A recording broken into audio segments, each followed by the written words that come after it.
Indtil for få år siden, der var der køer herinde, men køerne blev solgt, og nu laves der møbler på livet løs. Det er Lisbeth Buchhaves idé og design, der nu er blevet hele familiens levevej. Herover der ligger stuehuset. Det er brændt 2 gange.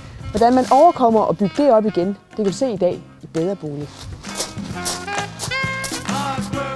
Det her, det er en gipsvæg, og hvis der sidder en dør her, og der er dørhåndtag på her, og der kommer løvende en teenager med 600 i timen, så sker der det der. Prøv at se med om et øjeblik, når jeg reparerer hullet. Lisbeth og Terkel købte det over 100 år gamle hus i 1983 med henblik på at drive landbrug.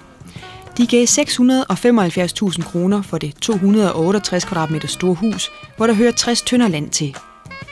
Herefter købte de 55 køer og drev landbrug indtil for 7 år siden. Så blev besætningen solgt, og Lisbeth fik mulighed for at indrette stalden til værksted. Midt i det hele brændte huset. Ved den første brand i år 2000 var der overgang i en ellers ret ny fryser. Kun et år efter var den gal igen. En ledning til køleskabet blev gnævet over af mus. Lisbeth, hvad var der herinde inden branden? Jamen, her var 3 rum. Der var en mur over her. Og så den dør her, eller bue, der var mindre. Så der var egentlig en dør. Og så har vi, som der er nu, stadigvæk køkken. Det var bare spejlvendt. Ja. Så der var kogesektion dernede, og egentlig sådan lidt mere skabsplads heroppe. Ja. Men da I nu havde brand, og muren var væk, så besluttede jeg for at åbne. Ja, fordi vi kunne se, at lyset fra begge sider, det var jo simpelthen bare, det kunne vi se lige med sammen. Ja, den skulle ikke op igen. Ja. Så, og det er vi rigtig, rigtig, rigtig glade for, at vi har fået gjort. Ja.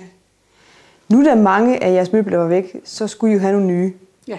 Så du har været i gang, også herinde. Ja, jeg har lavet den her, ja. Jeg kalder den en skuffereol, fordi den er lidt høj, og så, så er der 3 skuffer i en. Ja. Så det er en, jeg har lavet.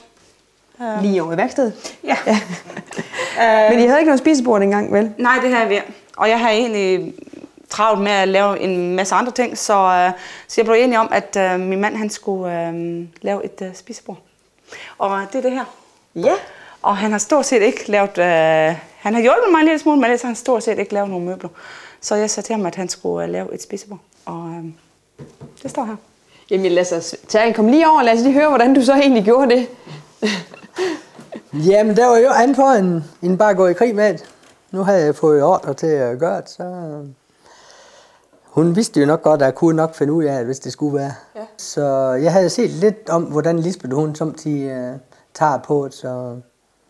Der var andet for en brug af hovedet, og så se, om man kunne finde ud af at få noget strikket sammen. Ja, så det er en fyrretræsplade, er det rigtigt? Ja. Som så er limet sammen. Vi får det med så store. Og så har du så lavet et understil også? Ja. Der er så en god solid sav hele vejen rundt, hvor ben de så er skruet ind i og limet sammen og det hele. Ja. Den har jo sådan en fin lille skuffe heromme. Ja. Kører den rigtig godt altid? Den har bare lidt besværlig i starten. Så den måtte lige ud og pudses et par gange. Men når du nu sidder her, så kan man se over jeres dejlige køkken, som du jo er mester for, Lisbeth. Så lad os lige gå og kigge på det. Ja. Jeg skal reparere det hul, der er i gulvet her. Man kender det jo godt, man laver lidt om på installationen derhjemme. Lige pludselig så har der været nogle vandrør et sted, eller der er faldet en knast ud, eller en anden skade i gulvet. Jamen så har man jo et eller andet, der skal repareres. Ens for dem alle er, at det ikke altid lige præcis et rundt hul. Det er det faktisk her, men det kunne lige så godt have været en anden form. Så det jeg vil gøre, det er skære det her hul helt rent, og så lave en prop, der passer perfekt til det. Jeg bruger en hulsav, og på sådan en hulsav her, der sidder der jo et centerbord her. Det er jo centerbordet, der styrer, at hulsaven ikke arbejder mærkeligt og laver grimme hakker i emnet, når man kører. Problemet er bare, at hvis man gerne vil skære det her hul helt rent, så skulle hulsaven jo have haft centerbordet her, men der er jo ikke noget materiale at være i, så det kan jeg ikke bruge. Det er jeg nødt til at fjerne. Så har vi ikke noget styr på den hulsav her mere, men det har jeg løst på en anden måde. Jeg har taget et bræt og skåret et hul med centerbordet i, selvfølgelig. Og så har man egentlig fået et meget regulært hul, som hulsaven jo så bliver styret i stedet for.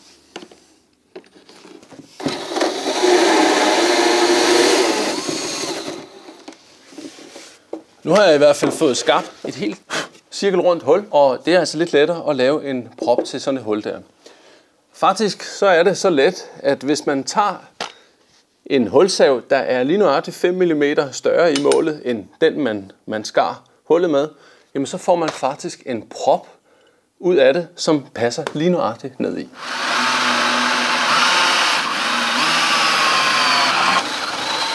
Nu kommer der en lille fin prop ud af det her. Og lad os se, hvor godt den passer. Det går altså lidt stramt. Man kan godt lige tage og rette klodsen til lidt nede af den side, der vender nedad. For så bliver den jo konisk, kan man sige. Og det betyder jo, at den her klods aldrig nogensinde ryger igennem, hvis det var det, man var bange for. Nu tror jeg godt, jeg kan banke den i, og så tror jeg, den skal sidde sådan der. Jeg giver den lige noget vandbaseret trælim her. Det gør altså ikke noget, at den får godt at leve af her, for det er jo lige til at tørre af med en fugtig klud bagefter, hvis der er lidt for meget af det. Lad os prøve en gang. Så skal den ikke meget længere ned, den klods her. Det man så gør, det er jo at tage et stemmejern. Hvis man havde været heldig, så kunne man jo godt prøve at banke den helt ned, men problemet er jo, at der er en risiko for, at man får lavet nogle mærker. Det er vigtigt, at man vender det med bagsiden opad, når man laver sådan noget her. Fordi hvis man vender det sådan her, så har det en tendens til gerne at ville i den retning, som slibningen er slebet i. Det vil sige, hvis jeg står sådan her, så arbejder det her stemmejern sig ned i træet. Så får man lavet en ny skade. Det er jo selvfølgelig også vigtigt, at man stemmer i årenes retning. Og selvfølgelig skal stemmejernet være rigtig skarpt. Nu tør jeg altså ikke at fortsætte mere med det her stemmejern. Så det sidste stykke, det tager jeg lige med sandpapir.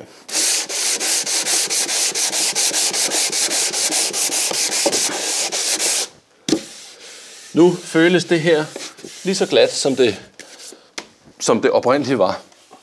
Man kan jo sige, at de her brædder, de er jo nye, og derfor så var det ikke så svært at finde en, der havde den rigtige farve.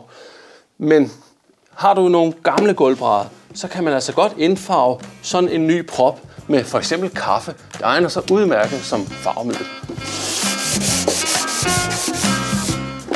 Lisbeth, jeres køkken var jo væk efter branden, så I skulle ud og have et nyt. Hvad gjorde I så? Jamen, vi tog ud til de forskellige køkkenfirmaer og kiggede på køkkener der. Men der var altså noget, der sådan lige faldt i vores stil. Og så sagde Terkel, at han syntes det bestemt, at jeg skulle lave vores egen køkken. Ja. Ja. Så, det, hvad sagde du så? Altså, jeg tænkte selvfølgelig lidt over, om det var noget, jeg kunne. Men så blev vi enige om, at lave et skab eller et køkken, det kunne jo komme ud på et, jo. Ja. Ja. Så du gik i gang? Ja. Resultatet er her i dag? Ja. Hvad prioriterede du dengang, du skulle i gang? Jeg prioriterede, at jeg ville have sådan, når jeg stod ved vasken, at jeg kunne se ud af vinduet. Og når jeg stod og lavede mad, at jeg også kunne se ud af vinduet. Ja. Så det har du fået opfyldt? Det har jeg fået, ja. Ja. Okay. Og så vil jeg have noget, der hedder hamburghængsler. Det er den original, gamle måde at sætte skærslåger på. Ja. Og det er det herovre? Ja, det er dem der, ja. Ja. Og det er allerførste gang, jeg har prøvet at lave sådan nogle. Jeg aner ikke, hvordan man gjorde. Nej. Hvorfor er det specielt? Jamen det er fordi, at de er slået ind i lågen, og de er slået ind i korpus også. Ja. Din bordplade? Ja. Hvad er den lavet af? Den er lavet af noget, der hedder mervav. Og den har vi så købt hjem i færdige metermål, og så har vi så limt den sammen. Ja.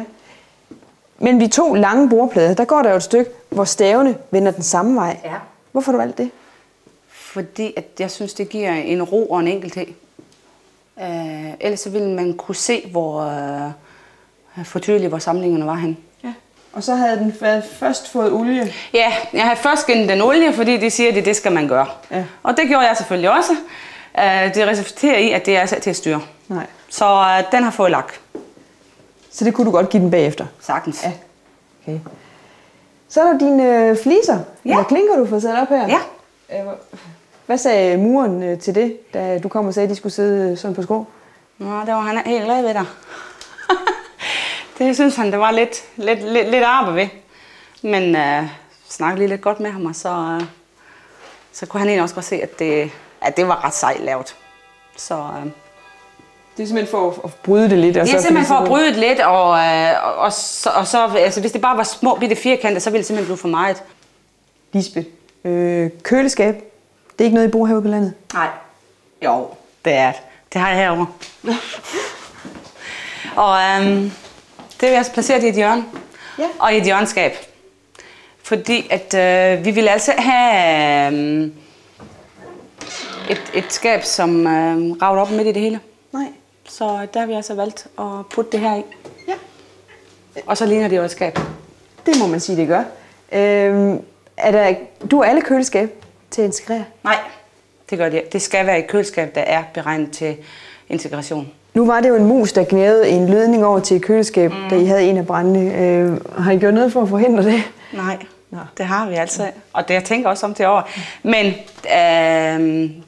elektrikeren har tjekket alt fuldstændig igennem, så en gang imellem, når man så lige skal ud og gøres rent, så tjekker man lige ledningen efter. Ja.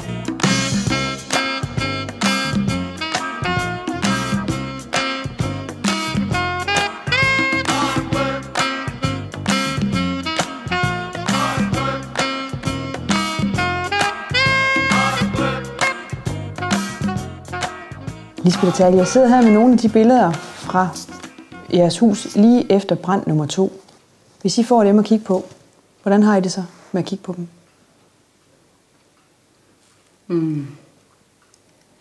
Ja, sådan umiddelbart, så får man en... dem blev faktisk lakeret. Det så hyggeligt ud i hvert fald, lige da det var sket. Så det er lidt mærkeligt at se igen. Lisbeth, anden gang det brænder, hvad er det første, du tænker på at skal have med herudfra? Mit dyn og vækkeur. Ja, det er fjollet, men altså, det var simpelthen noget af det første, fordi jeg tænkte, altså, dyn, jamen altså, det var simpelthen med et af alt. Og vækkeur, jamen altså, vi skulle sørge for, at vi skulle op dagen efter. Så det var simpelthen noget af det alt først. Og så bagefter, så begyndte jeg så at tænke på, men du skal også have det og det, men der var jo for sent der. Hvad var væk? Hvad mistede I? Stort set alt. Min brudebuket havde jeg til at ligge ude i køkkenet. Den var også væk. Den har jeg passet meget på, fordi jeg havde en formodning om, at når en gang jeg skulle have sølvbrød, så skulle han have lov til at blive frisket op. Men den forsvandt i hvert fald. Hvordan har I det med at skulle fra huset i dag? Jeg tror nok, at mange af de synes, at vi altid er hjemme. Men jeg tror, det er lidt bevidst. Altså, der går nok nogle år ind, hvor en siger, jamen altså nu tager vi fra huset en uges ferie. Vi har snakket lidt om, at vi vil gøre, men det er som om, vi trækker det ud. Og jeg tror, det har lidt at gøre med, at man kommer til at holde meget mere af os. Man er tryg ved at lade hus være alene. Sådan en følelse kan man godt samtidig have. Så det er selvfølgelig både ondt og godt, men når man holder af sig hjem, så er det godt nok. Så er der altså et alvorligt hul her, og det skal jeg reparere. Man kan jo ikke bare putte spartelmasse ind her, for så forsvinder det ud i ingenting. Så der skal ske noget andet. Prøv at se her. Jeg har lavet et par stykker gipsplade, og det gælder jo om at få skåret det dårlige væk. Og der laver vi sådan et firkantet hul efter de plader, som jeg allerede har lavet her. Og det gør altså ikke noget, at man tegner 2-3 mm større hul, end gipspladerne her er, fordi der skal jo også være noget spartelmasse bagefter. Og jeg borer lige et par huller, så kan jeg være der med saven bagefter.